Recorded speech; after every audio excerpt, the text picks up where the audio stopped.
Section 1. In this section, you'll hear a conversation between David and Claudia about their holiday trip. First, you have some time to read questions 1 to 5.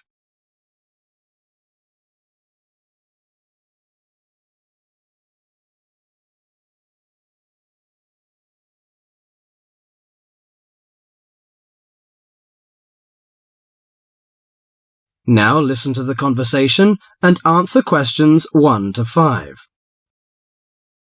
Well, Claudia, our first semester at university is almost over. I can't wait for the holidays. Oh, me too. Why don't we go somewhere far away and forget about lectures and essays and all that hard work? Sounds good to me. How about if we go to the coast? It would be great to do some swimming and surfing. The coast would be good, but let's look at our other options. There are the mountains. They're nice and cool at this time of year. There's also the desert, which I really enjoyed last year. What about going to Sydney? I've never been there, and they say it's a great city to visit. Well, I agree. Sydney would be good, but there are too many tourists there at this time of year, and I'd rather get away from buildings and cars. I vote for the mountains. All right, then, let's do that. Now, we have to decide where we're going to stay and how we're going to get there. Any suggestions? Well, for places to stay, there are the usual places, motels, hotels, and youth hostels. We can go camping too. I'm afraid I'm not a very good camper. I tend to feel a bit frightened sleeping outdoors. All right, we'll forget about camping. So, what do you prefer? Well, since neither of us has a lot of money, I don't think a hotel or motel would be possible. How about a youth hostel? Oh, I'd rather not go to a youth hostel. They're cramped and noisy, and the person in the bed next to you might be a snorer. No, I think we should find a small holiday house to rent, and if we get a few more friends to join us, it will be really cheap. Okay. You know, it's the first time for me to travel to the mountains. What do you suggest to take? Mosquito net, I guess. Mosquito net is useful, but I don't want to add more weight to our luggage. So the insect repellent can do, I think. Besides, aspirins are necessary and some cold cure, in case we feel sick or something like this. Do you think we need binoculars and a camera? Well, it would be a good idea to take binoculars. As to a camera, I'm not very for it. I'd rather record the scenes in my mind. You're right. What about the money? How much do you think is enough, and how we should take it? I've learned from a friend about the cost. He told me that they spent about $480 for 1 week's tour, so I think $500 would be enough. We may need over $300 for the house. Have you got any traveller's checks? No, I haven't, but I've got a credit card and a saving card. Then take the credit cards with us. It would be more convenient to pay the house fees with a credit card.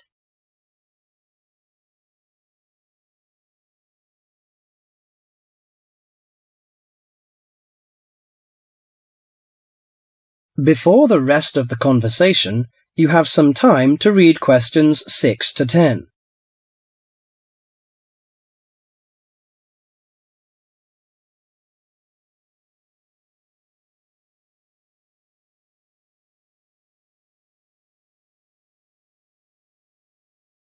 Now listen carefully to the rest of the conversation and answer questions 6 to 10. Oh, I nearly forgot the date. How long will we have before we have to be back here on campus? Under a week, I think. We'll leave on the 14th of April and come back on the 21st, because you know we'll start to study on the 22nd. Do you know the definite locations of some holiday houses? I suppose it would be nice if we book in advance. Yes. Look at this brochure here. It says that there are several holiday houses near the mountains. I prefer the one near the woods. It's situated right across the road from the rainforest park. That sounds good. We can easily go to the rainforest park then. Do you know what else we can do there besides visiting the park? I know that many people go there for bushwalking, but you need a good pair of walking boots, of course. Are there any dangers in the bushes? I'm a little frightened. In fact, there's no need to be nervous of the bushes, provided that you treat it with respect and common sense. Most of the animals and wildlife are gentle and harmless. There are venomous snakes to be aware of, but really they're much more frightened of you than you are of them. The other thing is that certain plants can cause irritation if you touch them with bare skin. I see. Well, I can't wait for the coming holiday. That is the end of section 1.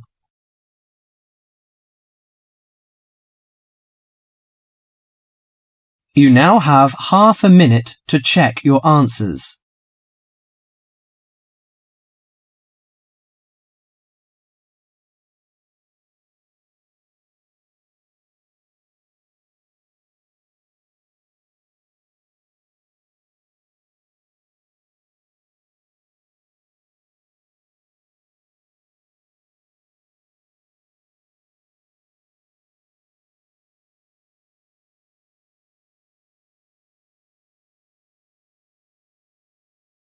Section 2. In this section, you'll hear a programme on the city of Brisbane. First, you have some time to read questions 11 to 20.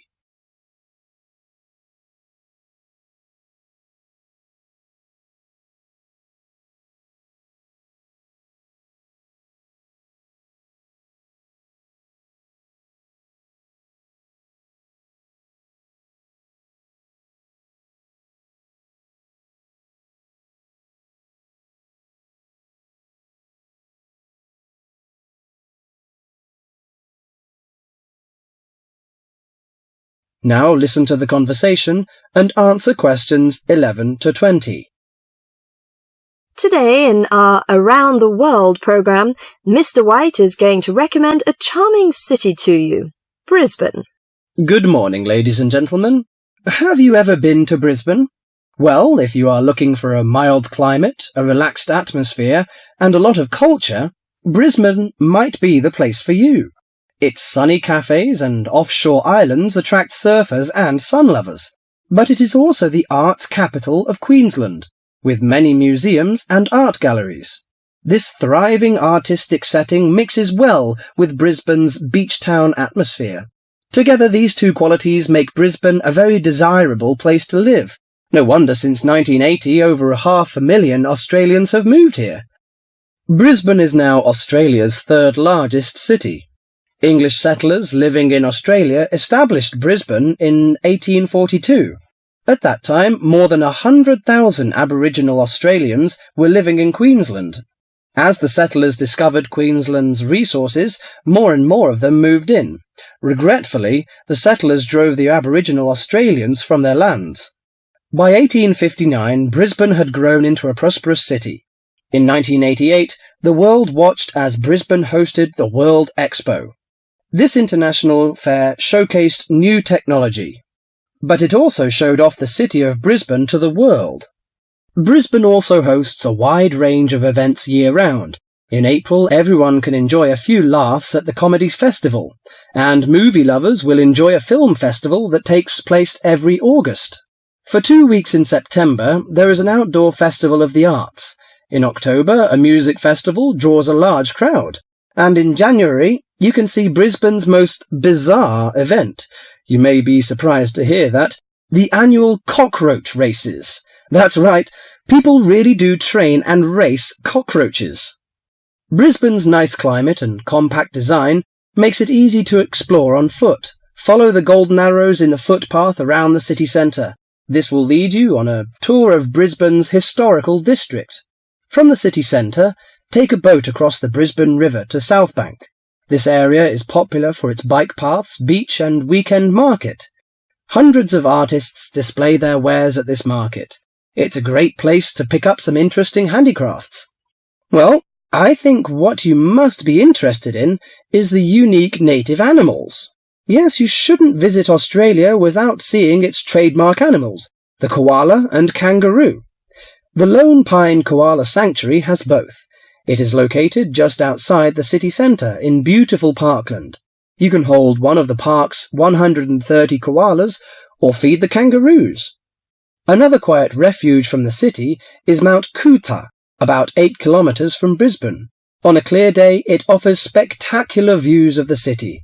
It also has hiking trails and beautiful gardens.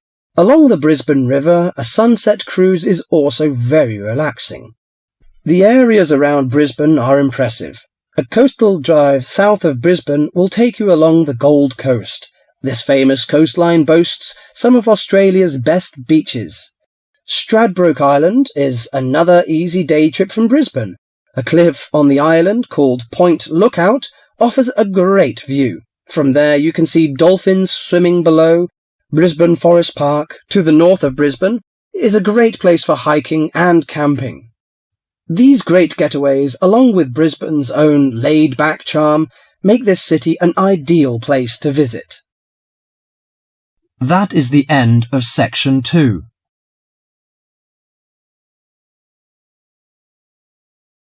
You now have half a minute to check your answers.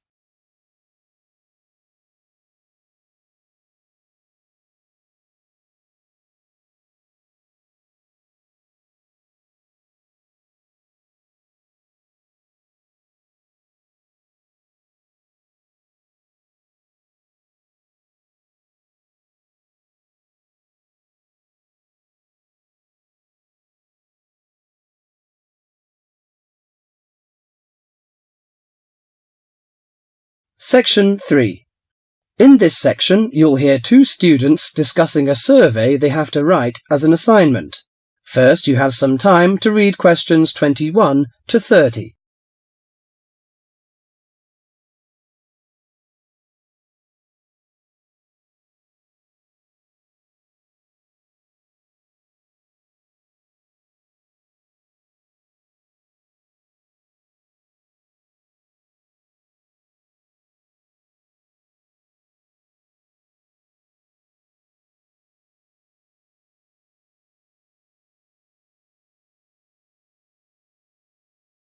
Now listen to the conversation and answer questions 21 to 30. How is your market research project going, George? Very well, actually, Anna. I've just got the results of the survey back, and so now I have to draw some conclusions from the information I've collected. That's good. I'm still writing my questionnaire. In fact, I'm starting to panic, as the project deadline is in 2 weeks, and I don't seem to be making any progress at all. What is your topic? Forms of transportation in the city. What about you? I've been finding out people's attitudes to the amount of violence on television.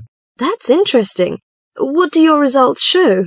Well, as I said, I haven't finished writing my conclusions yet, but it seems most people think there is a problem. Unfortunately, there is no real agreement on the action that needs to be taken. Nearly everyone surveyed said that there was too much violence on TV. A lot of people complained that American police serials and Chinese kung fu films are particularly violent. The main objection seems to be that, although a lot of people get shot, stabbed, decapitated and so on, films never show the consequences of this violence. Although people die and get horribly injured, nobody seems to suffer or live with the injuries. Any children watching might take the heroes of these programs as role models and copy their behaviour. So, what did most people suggest should be done? A lot of people were concerned about how these films affect children. They are particularly worried that children will try to behave like the stars. The survey shows that violent programs should be broadcast after 10 p.m, when most children are already in bed. There is also a significant minority of people who feel that violent films should be banned altogether. Or how did people feel about the violence on news broadcasts? Most of the responses I have looked at have felt that violence on news broadcasts is more acceptable, as it's real. Although it's unpleasant, it is important to keep in touch with reality. Still, many people thought that it would be better to restrict violent scenes to late viewing. Your survey sounds very good. How many people filled it in? I gave out 120 and I got 70 back. That's a very high rate of return. Who did you give your questionnaires to? I gave a copy to every student in my hall of residence and a few to friends from other colleges. Don't you think that this will influence your results? How do you mean? The people in your hall of residence are all about the same age. They're all students and from similar backgrounds.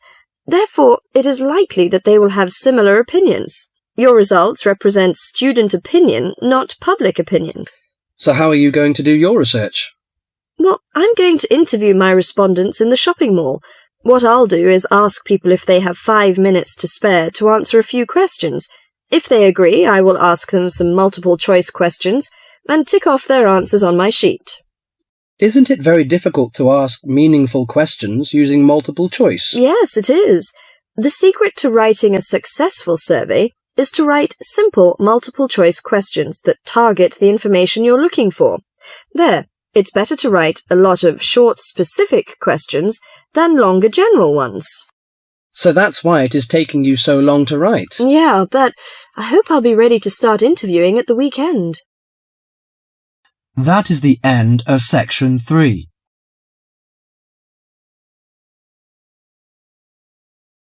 You now have half a minute to check your answers.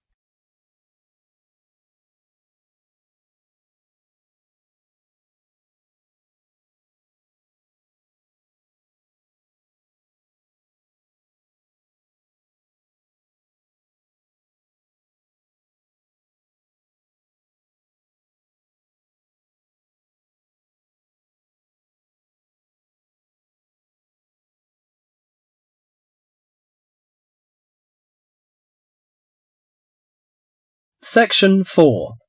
In this section, you'll hear an introduction on the adventure class. First, you have some time to read questions 31 to 40.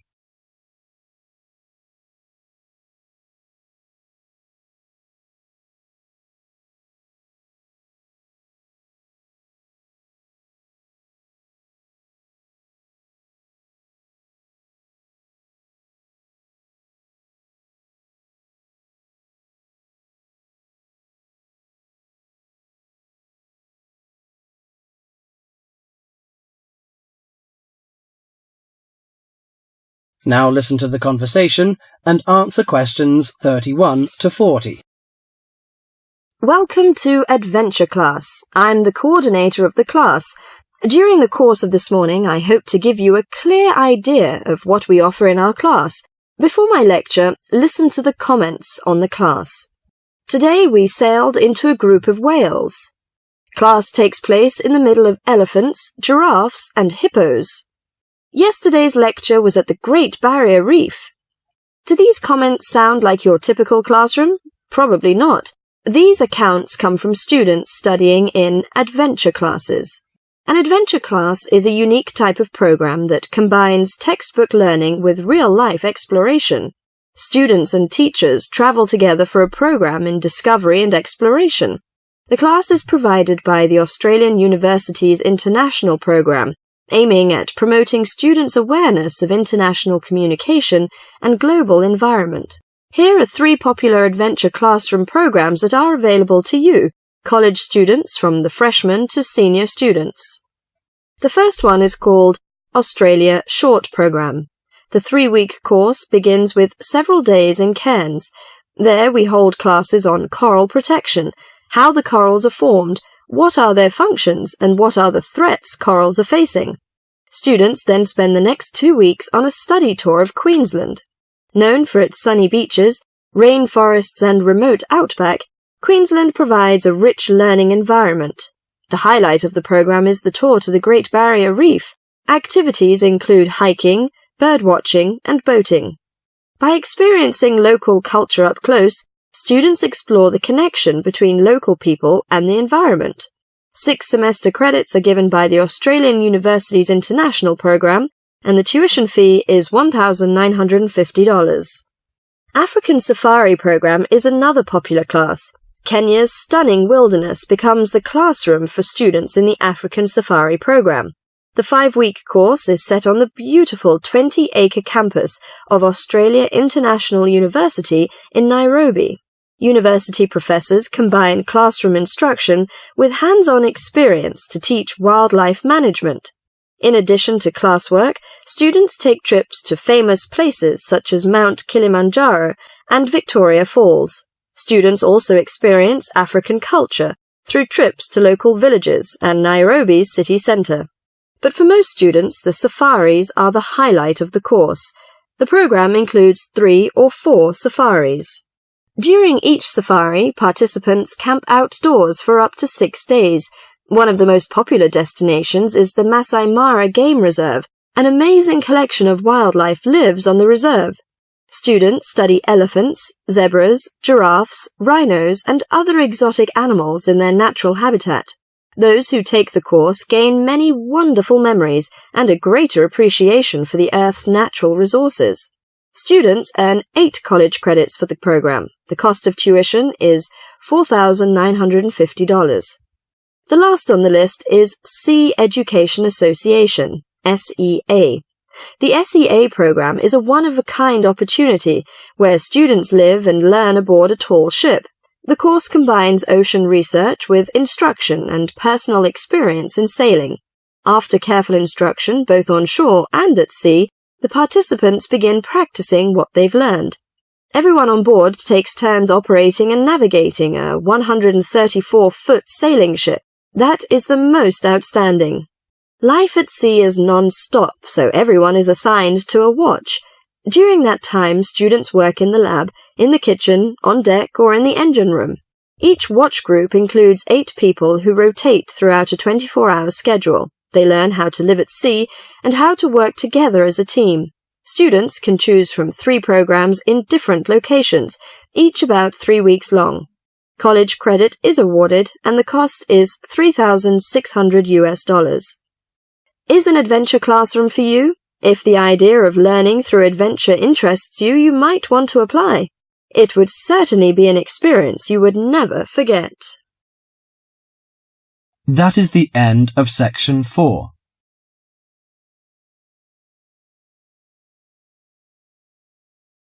You now have half a minute to check your answers.